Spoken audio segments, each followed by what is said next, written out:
Okay, we are on the starting at the 11th sutra today. I just want to quickly touch back on the 10th because as I was looking through, it does play into the 11th. So desire to live being eternal, these mind-created forms are without known beginning. Desire to live being eternal, these mind-created forms are without known beginning. We don't know where this, we don't have a known beginning to where we can understand where this this thought forms of the body and life as we're living it came from.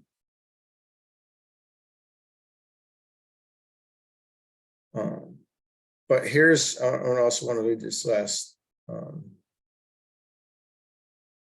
statement here. It would be beneficial to read this whole sutra, but I want to keep going here. So we need to do that again. So therefore, for him, there must come two new activities. First, that of transmuting and transcending those desires and longings for sensuous perception, which are found within himself.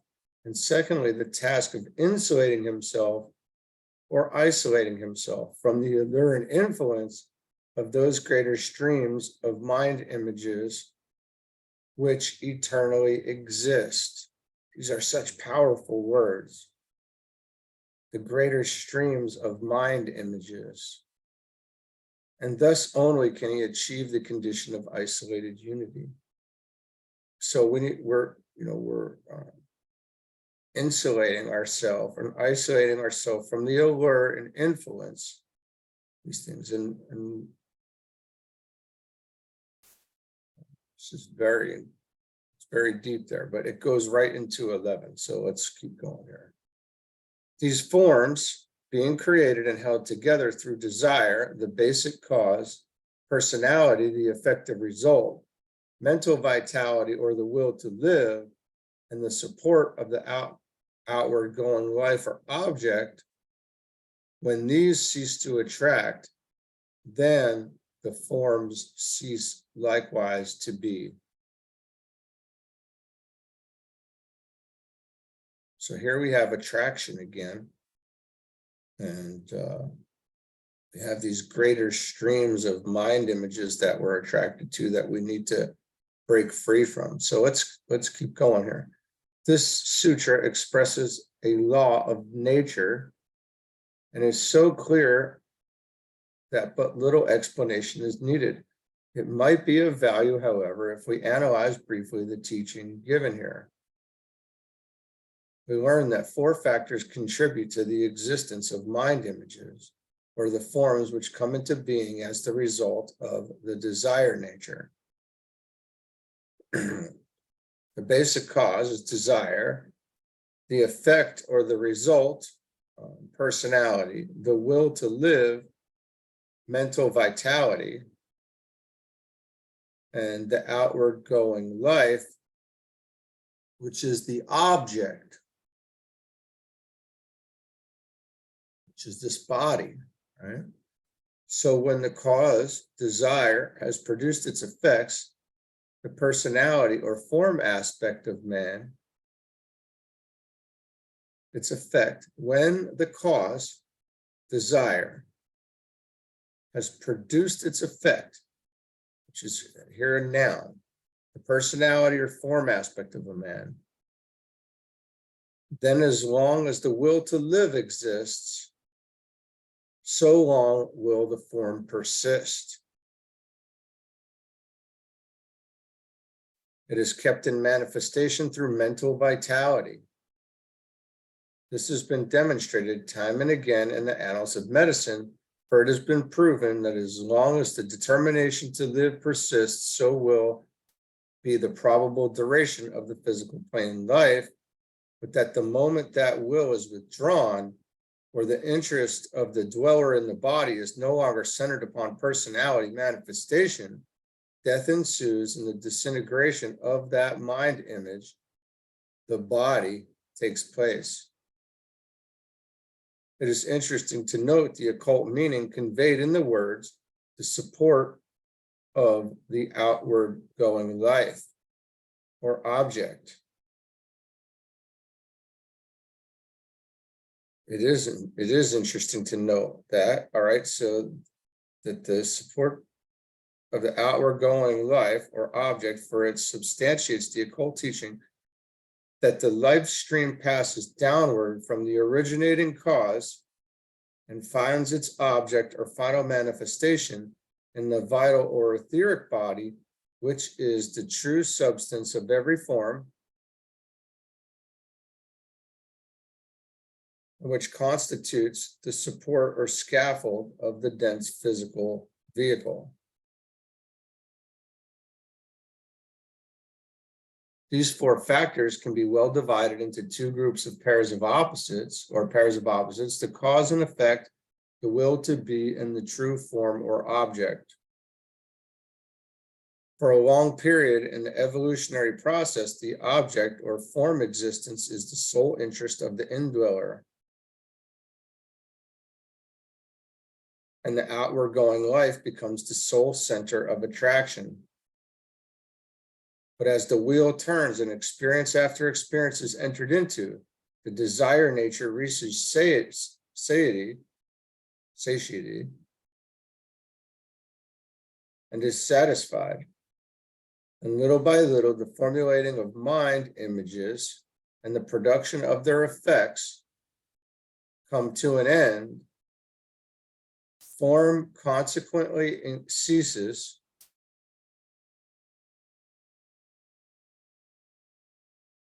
Objective manifestation is no longer sought after, and liberation from Maya or illusion takes place.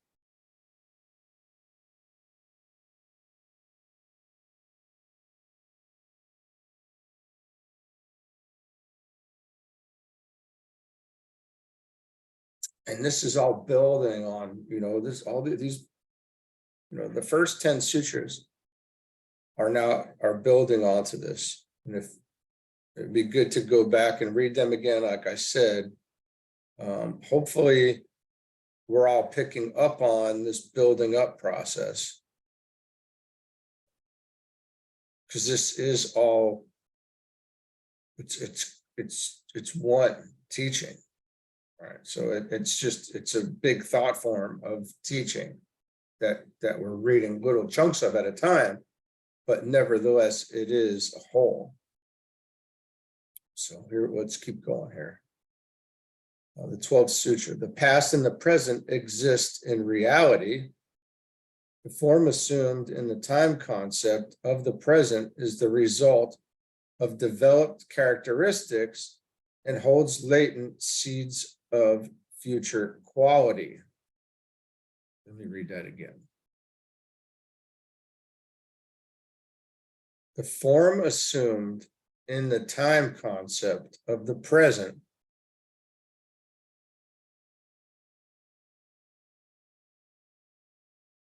is the result of developed characteristics and holds latent seeds of future quality. So here we're looking at, again, the past, present, and future, which we know are, can be considered the three aspects, right, of up here on the chart. We have our Father in heaven, and we have the will, wisdom, activity, and then so we're looking at here the past. We're saying this really exists. This exists in reality.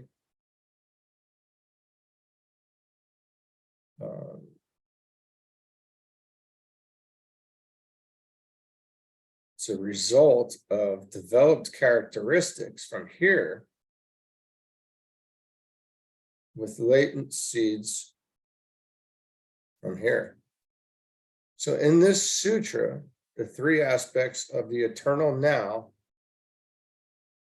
and then we have our triplicity again, are formulated for us, that is seen that what we are today is the product of the past, and that what we shall be in the future is dependent upon the seeds, either latent and hidden or sown in the present life. That which has been sown in the past exists, and nothing can arrest or stop those seeds from coming to fruition. They must bear fruit in this present life or be concealed until a more favorable soil and more suitable condition can cause them to germinate, unfold, grow, and flower forth into the clear light of day.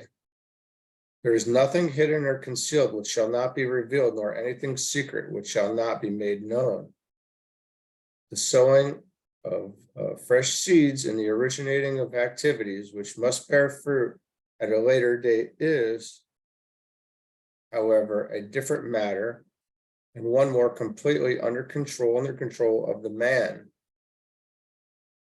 By the practice of dispassion and of non-attachment, and by the strenuous control of the desired nature, it becomes possible for the man to reorient himself so that his attention is no longer attracted outward by the stream of mind images, but is withdrawn and fixed one-pointedly upon reality.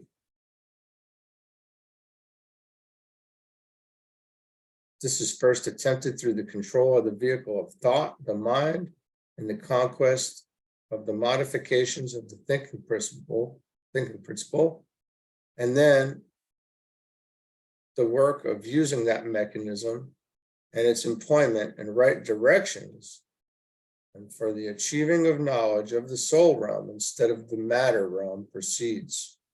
Thus again, liberation is brought about. And essentially you're lifting yourself up by your bootstraps. You're extracting you're pulling your own tooth out of the stream of mind thought, what do we call it here? The greater stream of mind images. We're pulling our own, we're extracting ourselves from this, and it's plainly, it's not easy. This is a very, it's not easy. It's difficult. It wouldn't, but nothing is worth it if it's easy, right? No. But I said, there's some saying about nothing of value is easy to attain. All right, let's keep going. There is help. There is help though. And it's all around.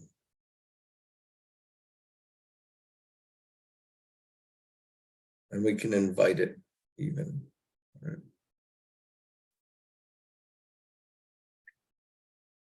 So 13, the characteristics, whether latent or potent, partake of the nature of the three gunas, the three qualities of matter.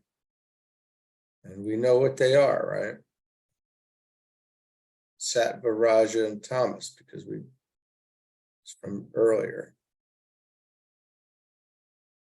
The characteristics are in reality the qualities, capacities, and faculties which the man is manifesting or can manifest given the right conditions. These are, as we have seen, the result or the effects of his entire past experience carried over the entire cycle of lives up to date, the product of the contacts, unfoldment, and developments which have governed him from the earliest dawn of his individuality until the present life cycle, produce what he is and has in the present.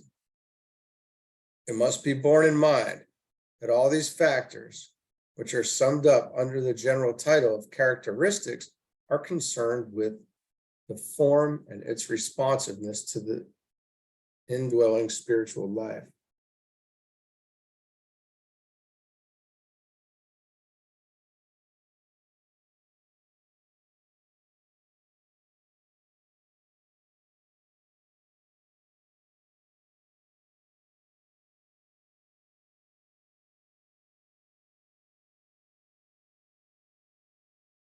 They are produced just as rapidly as the spiritual indweller can set his impress upon the substance of those forms, bend them to his will, control and subject them. Form has certain vibratory activities of its own, inherent in its own nature. By identification with the form and utilization of it, the indweller develops a dual set of characteristics. One set demonstrates in the form of the lower self and concerns the adaptability of the form to inner influence and to outer environment. The other concerns tendency, impulses, and desires, which tend to affect permanently the body of the higher or causal self. Hence, these characteristics are in both cases concerned with the rhythm or gunas of matter. It might be said that what we are is the product of the past and shows as the characteristics of the forms of the personality. What we shall be in the next incarnation is decided by the ability of the true man to influence that personal self, bend it to the higher ends, and raise its rate of vibration. Man is one thing when he enters into incarnation. He is another when he passes out of incarnation, for he is then the product of the past plus the achievement of the present life. And that achievement, under the great evolutionary urge, inevitably has carried him forward towards a sattvic or rhythmic, harmonious condition and away from the tamasic condition of inertia, of immobility. This is achieved through the imposition of the characteristics of activity, the middle guna, and that which predominantly controls the outward going activity and drives the man into sensuous experience. That was Rajas. This is a beautiful statement right here. You know, I'm not trying to get all emotional or anything, but this is a very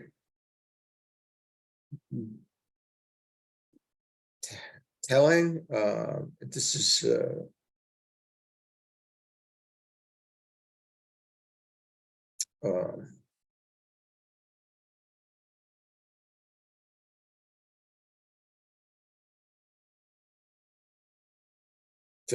this whole bottom part right here it's unbelievable.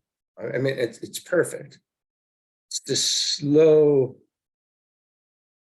coming into perfect expression, or you know, or this slow bending. Sometimes so, sometimes maybe a little bit faster. During certain lives, certainly. There, and DK says there, you know, it should be obvious what, you know, what type of life that we're in. If, you know, it's fast paced, lots of activity, lots of experiences taking place, and you can, you know, lots of ups and downs. You can bet that that's an important life.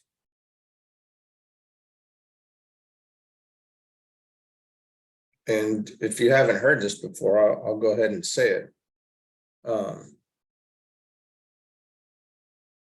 Some people are not here in to live a hard life. at all. So we have to, we should withhold judgment. Some of those people who appear to have an easy life and everything is going very smooth for them, and they have the things that they want and comfort and all those things, it's said, may be going into a hard life in the next incarnation that's planned for them, or they just came out of a very hard life and they are, in a time of rest. So there's all different experiences going on here that we need to be aware of. And we can see that in that's something that we can see. And but if you see somebody with the hard life who's got a spiritual bent and they've experienced the harsh realities and they're waking up and they're seeking spiritual knowledge and this and that, then we know that this is one of their more key lives for soul growth. One second.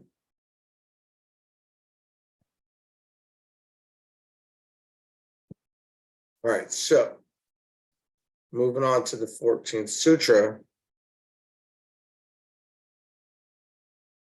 I think that's where I was. I'm sorry, I got a text message that I had to answer. So the manifestation of the objective form is due to the one-pointedness of the effect-producing cause. Unification of the modifications of the citta or mind stuff. The manifestation of the objective form is due to the one-pointedness of the effect-producing cause. The causal body is the soul, right? You can see here, we have the causal body, which said the soul is in meditation. And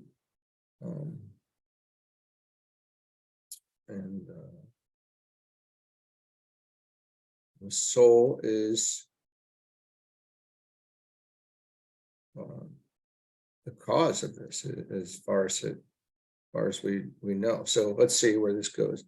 The urge towards involution or towards form taking is so dominant and so one-pointedly the result of the egoic thought that it makes objective manifestation inevitable.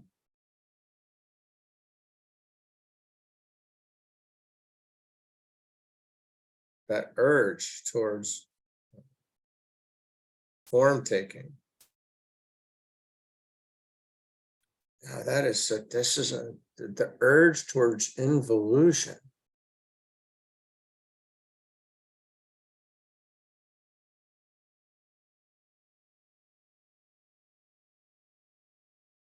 Of the egoic thought. So this is the egoic thought, right? We got the ego right here. Again, we're right over here on the third subplane of the mental plane.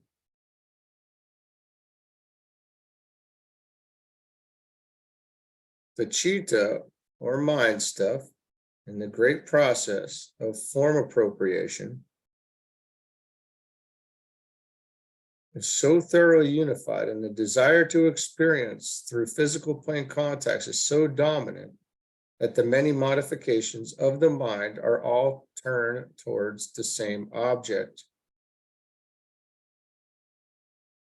When the condition is reversed and the man on the physical plane affects his own liberation, it is also by the same method, one-pointedness and unification. The old commentary makes this clear in certain lines found in relation to the symbolism of the five-pointed star. They are as follows. The plunge is downward into matter. The point descends, darts through the watery sphere, and pierces into that which looms inert, immobile, darkling, silent, and remote. The point of fire and stone unite, and harmony and union on the downward path are reached. The flight is upward into spirit. The point ascends, lifting the two behind and reaching out the 3 and 4 towards that which lies behind the veil.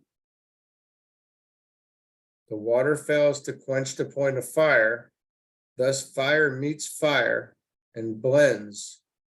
Harmony, union on the upward arc are reached, thus shall the sun move northward.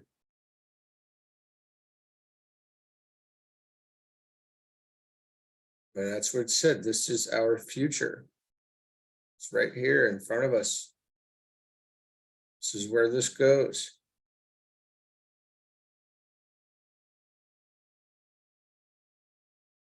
We come down and then we go up. And that's the evolutionary arc. And there is a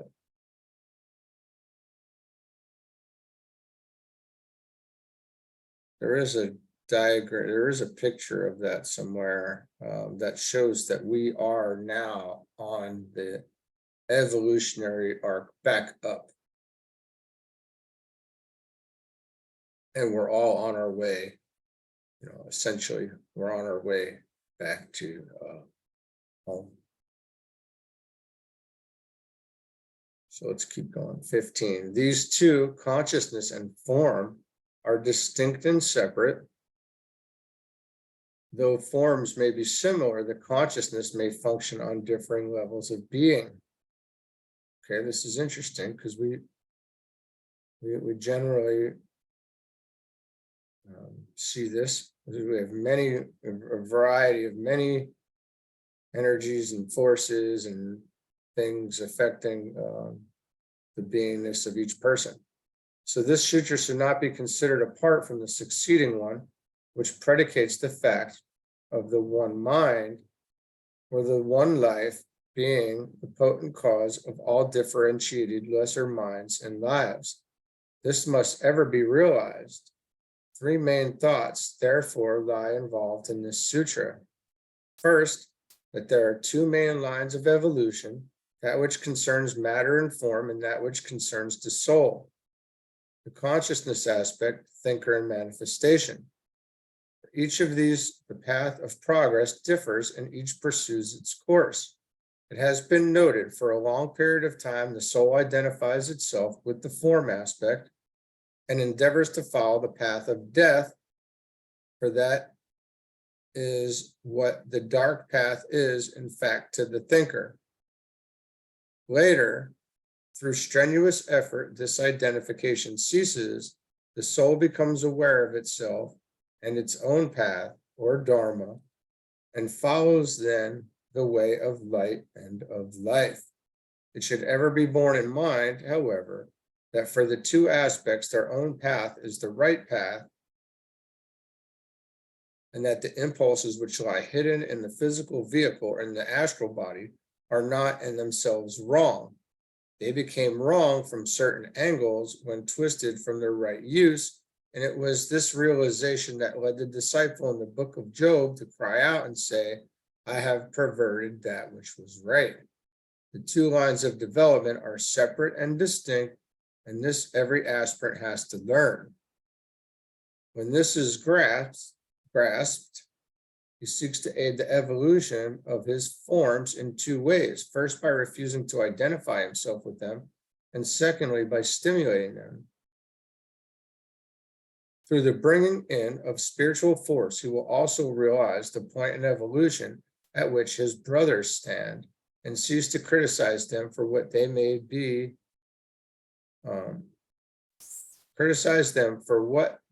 to him wrong action, but which is for them the natural activity of the form during the cycle wherein form and soul are identified and considered the same when we're at one with the body.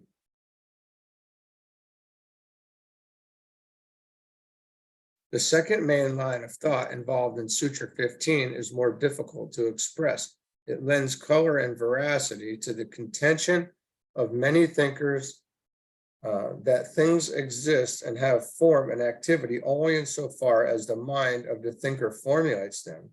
In other words, that through the modifications of our own thinking principle, we build our own world and create our own environment. The inference, therefore, is that given the one basic substance, spirit matter, we weave it into forms by our own thought impulses. Others perceive that which we see because some of the modifications of their minds are analogous to ours, and their reactions and impulses are similar in some respects. Yet no two people see an object in exactly the same way. Things or forms of matter do exist. They are created or in process of creation, and for them, some mind or minds are responsible. It becomes then a question as to who is responsible for the thought forms by which we are surrounded.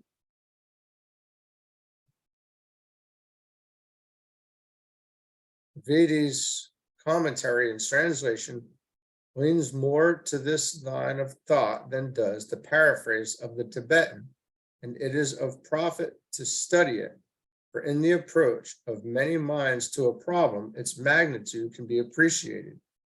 Idle and light conclusions are avoided. An approximation to truth becomes possible. The synthetic point of view is nearer to universal truth than is the specialized. He says, though things are similar, the cause of mind and things is distinct in consequence of the difference of minds. Though things are similar, the cause of mind and things is distinct in consequence of the difference of minds. The preceding considerations establish in an indirect manner the existence of things as objects external to the mind.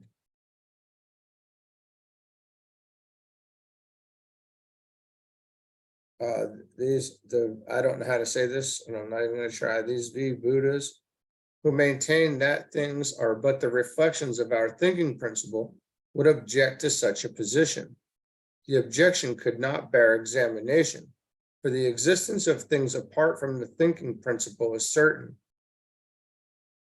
Though there is indeed complete similarity among objects of the same class, still the way in which the objects affect the mind and the way in which the mind is affected by them are entirely distinct.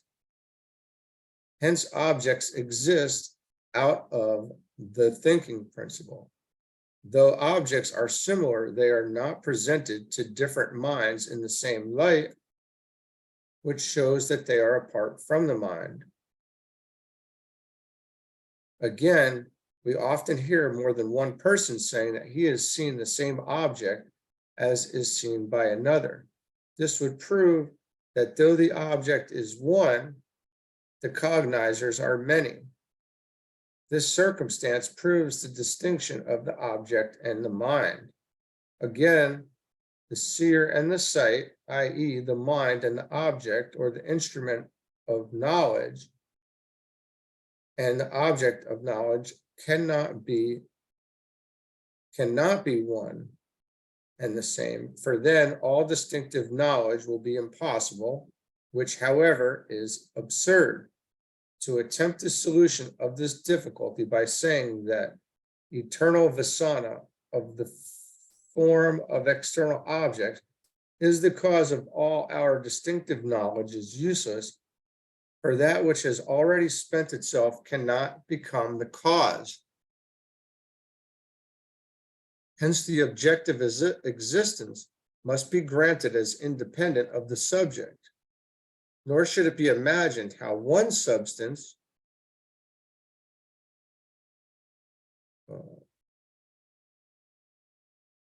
Prakriti, nor should it be imagined how one substance could produce, in this case, all the multifarious differences of our experience, for the three gunas and their various combinations in different degrees are enough to account for all that.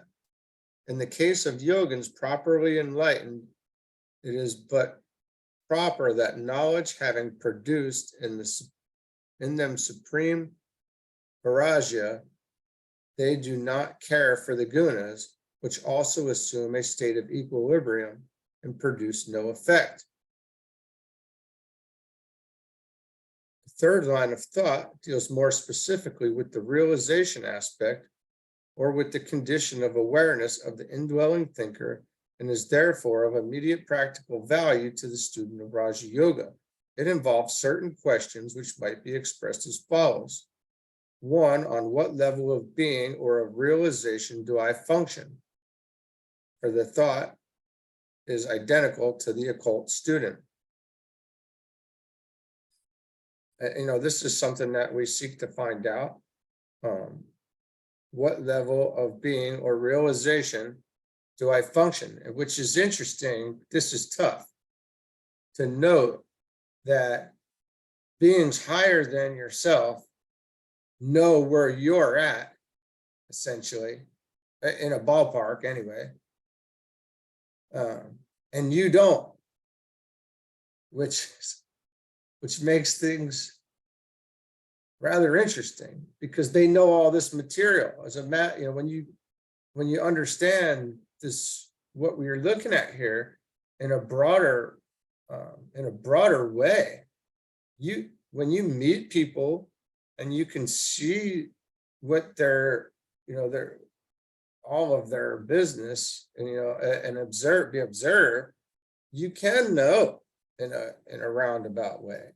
I'm not saying to judge, we don't judge, but I mean, you can probably formulate your own ideas there. That's tough. So we should know ourselves. So know yourself. So, these higher beings, they don't know you for you. And they do, until you can know yourself. And then you know yourself better.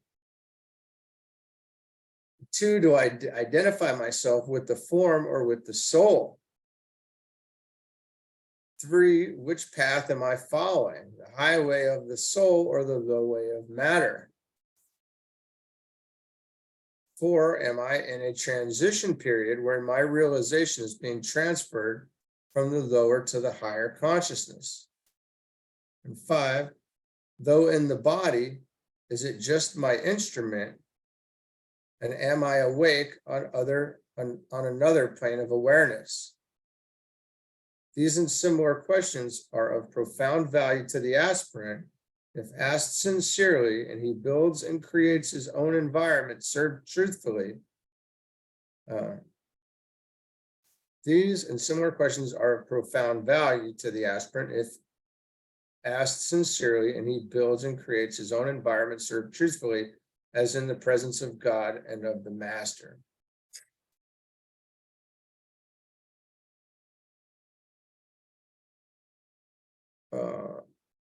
And self-inquiry is a known, beneficial practice.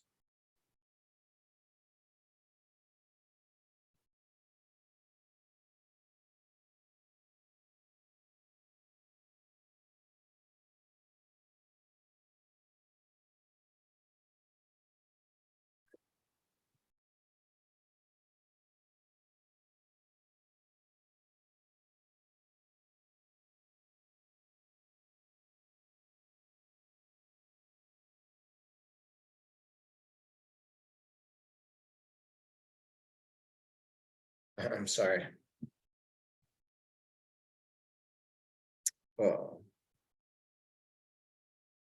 Pondering on, I can't even explain myself there. Excuse me. I don't know how it happened, but I got the pondering on the we'll go at consciousness of the planet for a second there.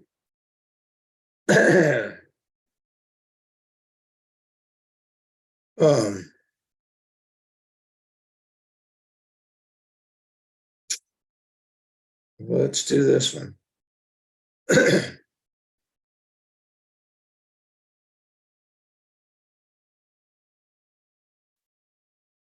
The many modifications of the one mind produce the diverse forms which depend for existence upon those many mind impulses.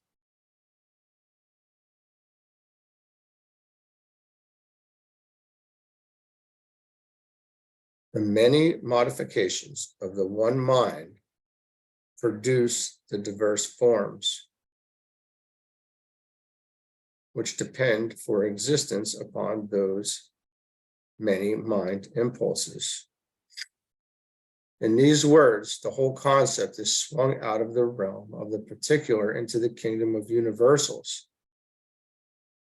We are brought face to face with cosmic and solar impulses, and the smallness and littleness of our individual problem becomes apparent. Every form and manifestation is the result of God's thought. Every objective vehicle through which the life impulses of the universe flow is produced and kept in objective manifestation through the steady flow of thought currents emanating from one stupendous cosmic thinker. His mysterious ways, his secret hidden plan, the great purpose towards which he is working in this solar system is as yet not apparent to man. However, as man's capacity to think in large terms, as his power to visualize the past as a whole and to unify what knowledge he has of the life of God as it works through the kingdoms of nature, and as his understanding of the nature of consciousness grows, the will of God, based on loving activity, will become apparent. The will of God over here on the chart, based on loving activity,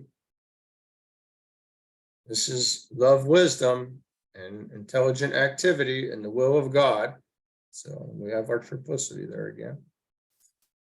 The clue to the how and why lies in man's comprehension of his own mental activities. An appreciation of God's great thought form, a solar system, and its maintenance will grow as man comprehends his own thought forms and the way he builds and creates his own environment and colors his own life. He constructs his own worlds by the power of his mental processes and the modifications of that fragment of the universal thinking principle, which he has appropriated for his own use. This is really an amazing thing to ponder here. A solar system and its maintenance. Pretty incredible. So the solar logos, God, let it be remembered, is the sum total of every state of consciousness or awareness. Man, humanity as a whole, or an individual unit, is part of that total. The many minds, from the mind of the atom, recognized by science, to the mind of God himself, for all grades of thinkers and stages of awareness, are responsible for every form found in our system. As we work from the infinitely small to the infinitely great, from the microcosm to the macrocosm, a gradually expanding state of consciousness and a steadily increasing condition of awareness becomes apparent. In this scale of development, three outstanding types of form are found as the result of mind. One, the form of the atom, the true microcosm. Two, the form of man, the macrocosm for all the subhuman kingdom. And three, the form of God, a solar system, the macrocosm for man and all the superhuman stages. All these forms, with all intermediate forms, are dependent upon some life endowed with the capacity to think, and through thought impulse to modify and influence sentient substance and build it into forms. And that's what we're doing. We're building in higher grade, higher quality materials And that's been said, I want to say in this book. And if it's not, it's in the blue books. And we did talk about it yesterday, to where we, at the first initiation, you become 25% more atomic. So the second is 50, the third is 75, and the fourth is 100% atomic. And that implies the building in of higher quality materials, atoms.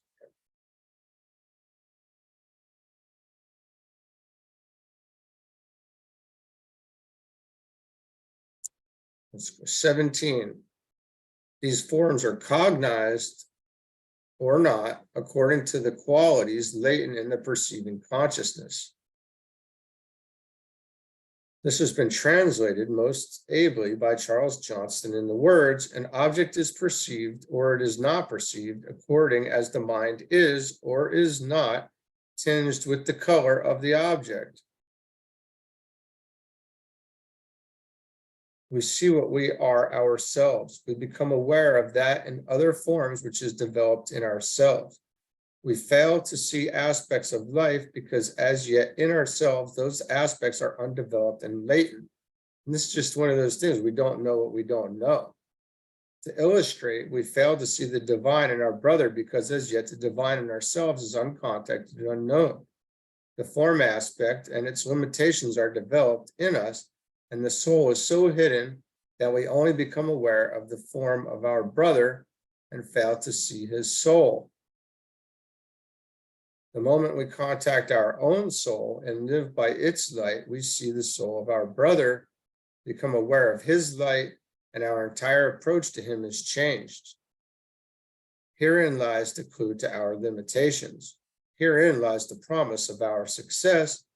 Latent faculty, when developed, will reveal to us a new world. The hidden powers of the soul, when brought to full expression, will make us aware of a new world and reveal to us a scheme of life and a kingdom of being hitherto negated by us because not seen. Excuse me.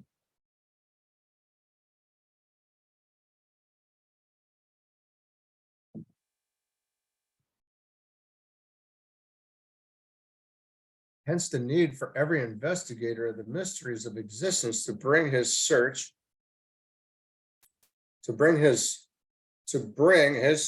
his full equipment, and hence the necessity, therefore, for his process of soul unfoldment to be carried forward and potential faculties to be developed if the truth in its fullness is ever to be realized.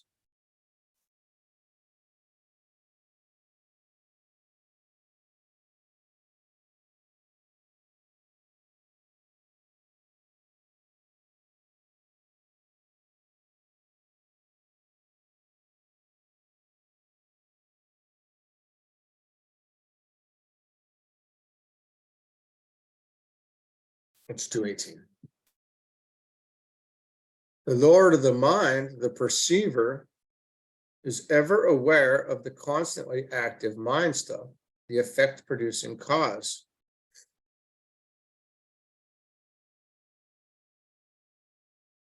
We have in this sutra a statement which is the key to effective and safe meditation work. The one who meditates is the soul, the ego, and his work is a positive activity, not a negative state or condition. Much of the work done under the name of meditation is dangerous and useless, because that which seeks control is the man on the physical plane, and his endeavor is concentrated on the attainment of brain stillness. He seeks to quiet the brain cells and render them negative, quiescent, and receptive. True meditation, however, concerns the soul and the mind. The receptivity of the brain is an automatic reaction to the higher condition.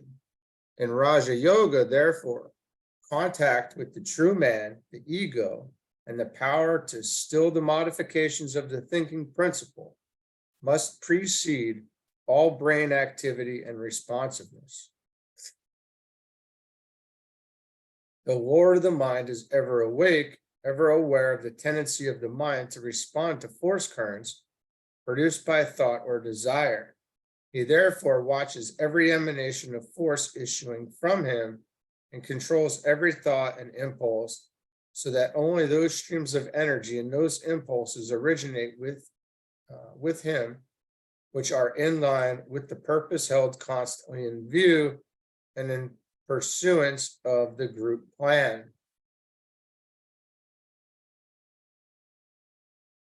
It must never be forgotten that all egos work in group formation and under the direct control of those thinkers who embody the divine logoic thought. The work every aspirant therefore seeks to do is to bring the brain consciousness in line with that thought, which reaches him via his own soul consciousness. And in the consummation of this, the divine plan is gradually worked out into manifestation on the physical plane. As each son of God brings the active mind stuff for which he is responsible into such a condition that it becomes responsive to divine thought, then will the plan of the ages be carried to a conclusion. No man need despair because of his seeming incompetence or apparent littleness, for to each of us is entrusted some part of the plan, and we must work it out. Without our cooperation, there comes delay and confusion. Sometimes there comes much trouble when a tiny part of a big mechanism refuses to function correctly. Frequently, much adjustment is needed before the complete machine can go forward successfully in its work. And in the realm of human cooperation, an analogous situation is apt to occur. That is intense. The constantly active mind stuff can respond to the lower vibration emanating from the threefold lower man and to the higher impulse issuing from the soul as the intermediary between spirit and matter. The soul is ever aware of this condition. Man on the physical plane is blind to it or just awaking to the dual possibility. The work of the aspirant to union is to swing the mind stuff gradually and increasingly under the higher impulse and away from the lower vibration until the responsiveness to the higher becomes a stable condition and the vibratory activity of the lower man fades out and dies.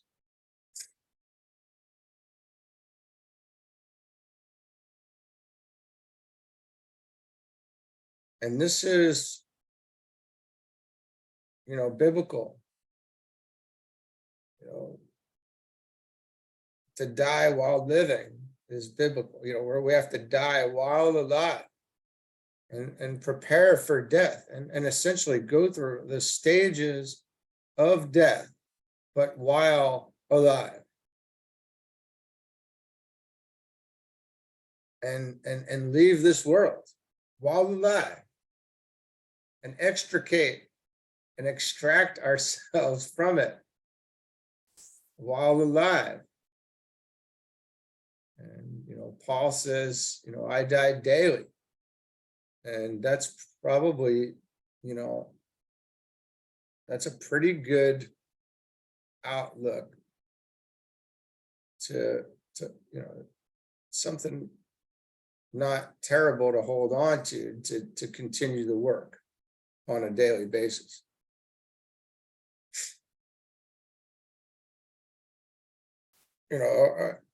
Or we can, instead of dying daily, we can live in eternity. And to be living in the eternal now means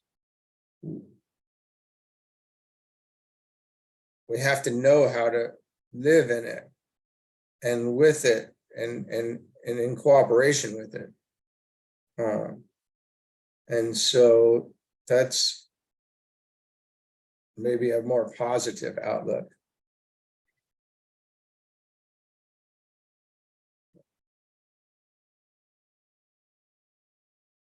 Okay, I want to do 19, maybe 20. Let's see. Because it can be seen or cognized, it is apparent that the mind is not the source of illumination. This sutra and the two following give us a typical Oriental approach to a very difficult problem. And this method of reasoning is not an easy one for Western minds to grasp. In the 6 schools of Hindu philosophy, this whole problem of the source of creation and of the nature of the mind is dissected and discussed, and so completely covered that practically all our modern schools can be regarded as outgrowths or logical sequential results of the varied Hindu positions. The clue to the diversity of opinions on these 2 points may perhaps be found in the 6 types into which all human beings fall, for the 7th is but the synthesis of them, all and inclusive, not exclusive.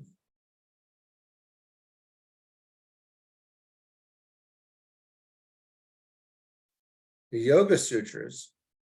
In the Yoga Sutras, the mind is relegated simply to the position of an instrument, of an intermediary, of a sensitive plate, registering either that which pours into it from above or that which affects it from below. And let's look at where this mental unit is. This is the mental plane right here.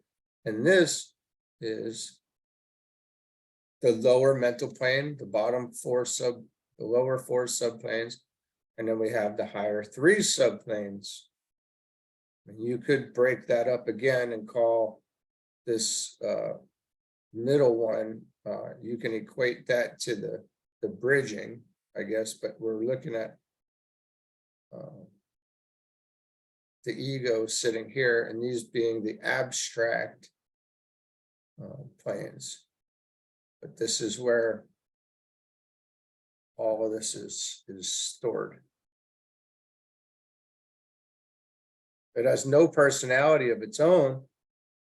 It has no life or light of its own, except that which is inherent in all substance, and therefore to be found in the atoms which constitute the mind stuff. These later, being all in the same evolutionary line as the rest of the lower nature, swell the tide of material forces, which seeks to hold the soul prisoner and constitute the great illusion.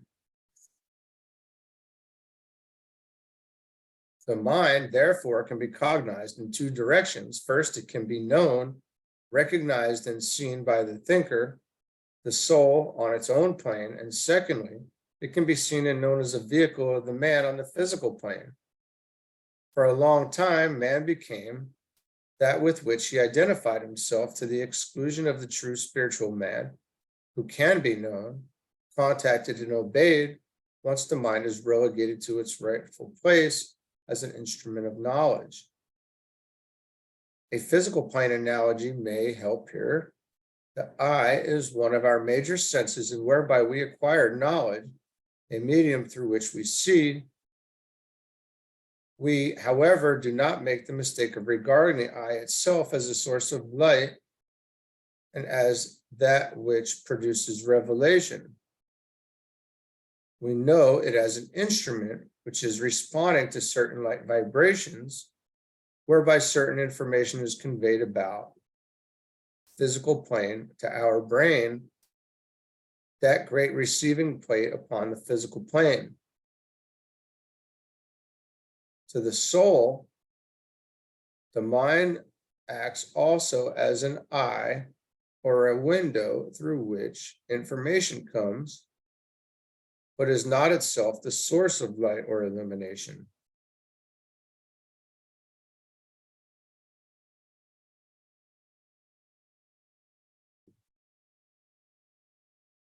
It is interesting here to note that as the brain and the mind become coordinated, as was the case in Lemurian days, the sense of sight was simultaneously developed. As evolution proceeds, a higher coordination takes place, and the soul and the mind become at one. Then that organ of subtle vision, the third eye, begins to function, and instead of mind, brain, and 2 eyes, another triplicity supersedes, and we have soul, mind, and the third eye.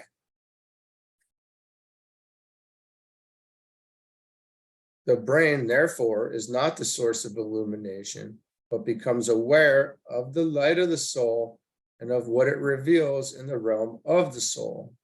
The third eye simultaneously develops and admits its possessor into the secrets of the subtler realms in the three worlds, so that the brain receives illumination, information, and knowledge from two directions, from the soul via the mind,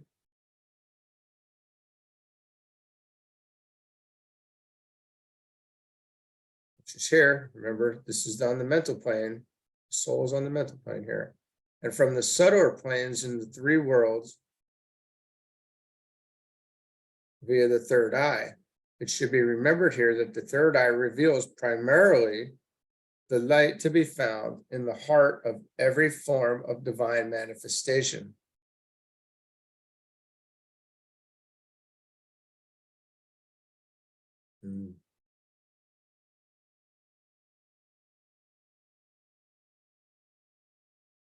That's a simple but profound line that should be taken note of and probably saved.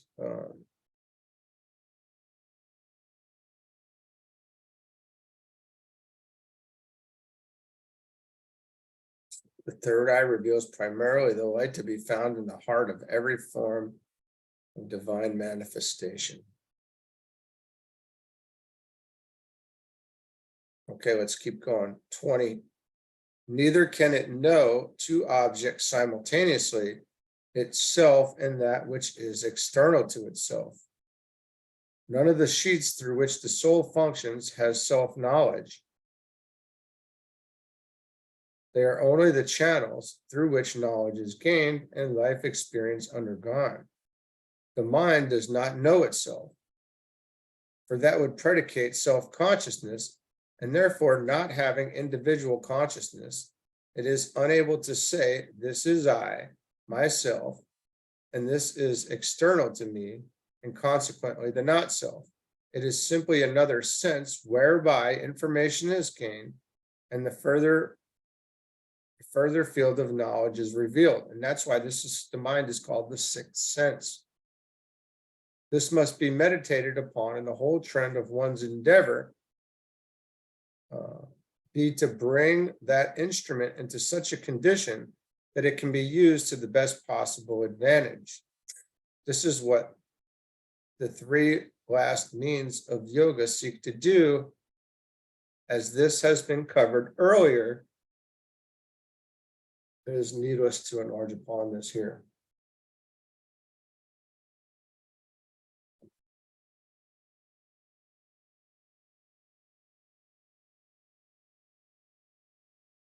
And because it was said that this is going to continue for the next two, I'm going to read this 21 as well. If knowledge of the mind or chitta by a remote or remoter mind is postulated, an infinite number of knowers must be inferred, and the sequence of memory reactions would tend to infinite confusion.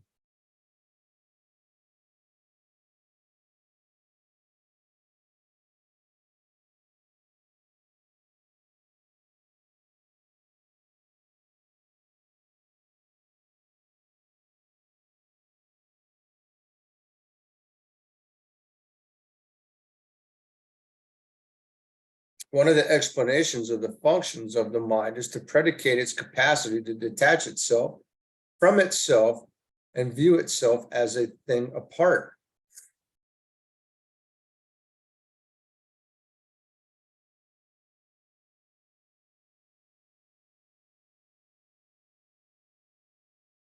In this way, it becomes a confusion of detached parts, remote from each other and leading, as the idea is carried forward to a logical conclusion, to a chaotic condition. All this has risen from the refusal of orthodox thinkers along philosophical and mental lines to admit the possibility of there being an entity detached and apart from the mind, who simply seeks to use it as a means to knowledge. The problem has arisen very largely from the fact that this thinker cannot be known until the mind is developed. He can be sensed and felt by the mystic and the devotee, but knowledge of him is not available until the instrument of knowledge, the mind, has been developed. Knowledge of him in the usual significance of the term. Here is where Eastern knowledge comes in and clarifies the work so marvelously done by the mental and Christian scientists. They have emphasized the fact of mind, individual and universal, and our debt to them is great. The nature of mind, its purpose, control, its problems and processes are subjects of common discussion today, whereas 100 years ago, this was not the case. But with it all, much confusion remains as the result of our modern tendency to deify the mind and regard it as the one important factor. Eastern science comes to our rescue and says to us that back of the mind is the thinker. Back of perception, the perceiver is to be found, and behind the object of observation lies the one who observes. This perceiver, thinker, and observer is the immortal, imperishable ego, the soul in contemplation. Oh, this is great. So we have this here again. We have some more synonyms.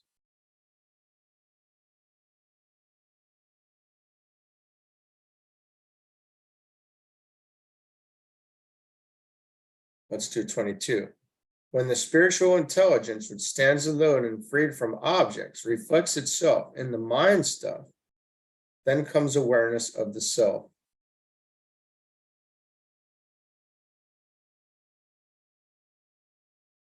This spiritual intelligence, which is the real man, the Son of God, eternal in the heavens, is known by many and varied names according to the school of thought.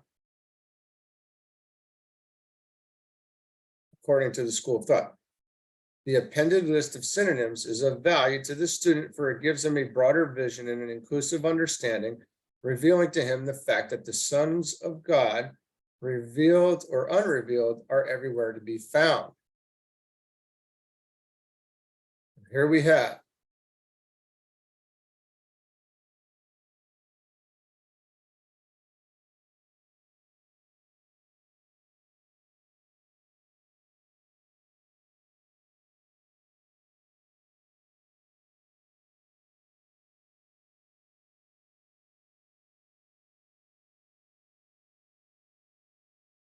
spiritual intelligence.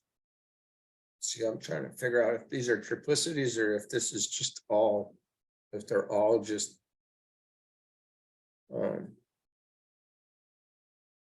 just a list of synonyms for the same thing. The spiritual intelligence, the inner ruler, the word made flesh, the soul, the second aspect, the Om, self-conscious entity, the second person, the thinker, the Christ, God in incarnation, the observer, perceiver, the self, the son of mind, the form builder, the higher self, the divine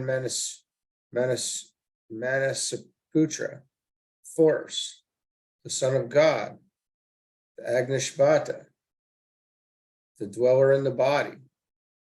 These and many other terms will be found scattered throughout the scriptures and literature of the world.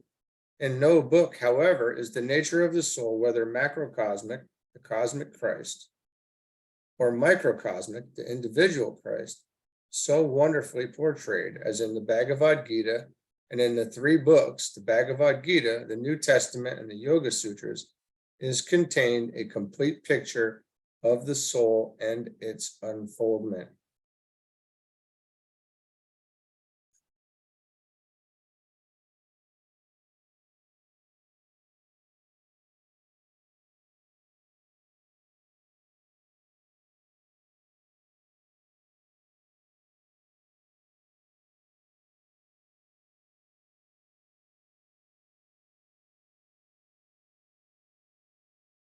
All right, this next sutra is in the nature of a summation. So let's do this one. 23 Then the mind stuff, reflecting both the knower and the knowable, becomes omniscient.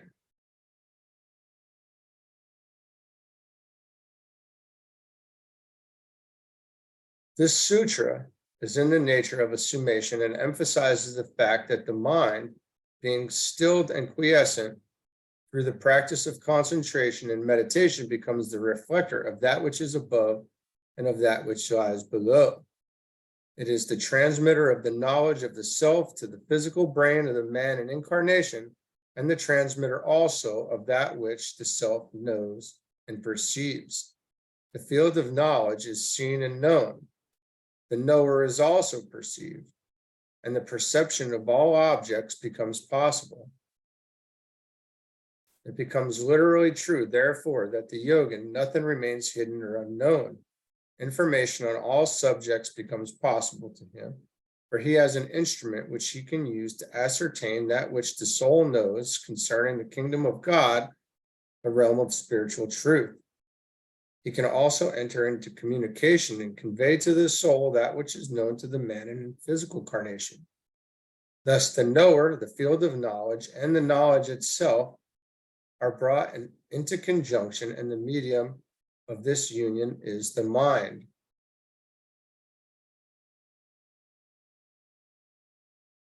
So in that, I don't know if you remember, but we had some amazing synonyms earlier too that include, here we see again the knower, the field of knowledge, and the knowledge itself.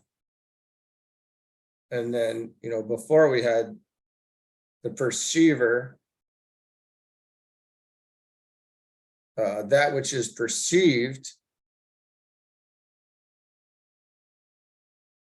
and I don't know if it's the knowledge of or the objects or something. I'd have to look it up, but there's also all these other synonyms. Anyway, this is one great stage upon the path of return, and though in due time the intuition will supersede the mind and direct spiritual perception take the place of mental perception, yet this stage is an advanced and important one and opens the door to direct illumination. Nothing need now hinder the downflow of spiritual force and wisdom into the brain, for the entire lower threefold man has been purified and dominated, and the physical, emotional, and mental bodies form simply a channel for the divine light and constitute the vehicle through which the life and love of God may manifest. And I think we are going to call it there for the day. I think we actually went longer, a little bit longer than usual, but we came to, we brought it together nicely here at the end. So much good stuff. I hope everybody has a great day. Again, we started our day off like this. It should make us, it should help us to remain in the position of the observer and the watcher, and quiet, have a quiet mind, and allow for the synthesis of our teachings to come in, and these puzzle pieces be turned over. Okay, have a great day, and we'll see you again soon.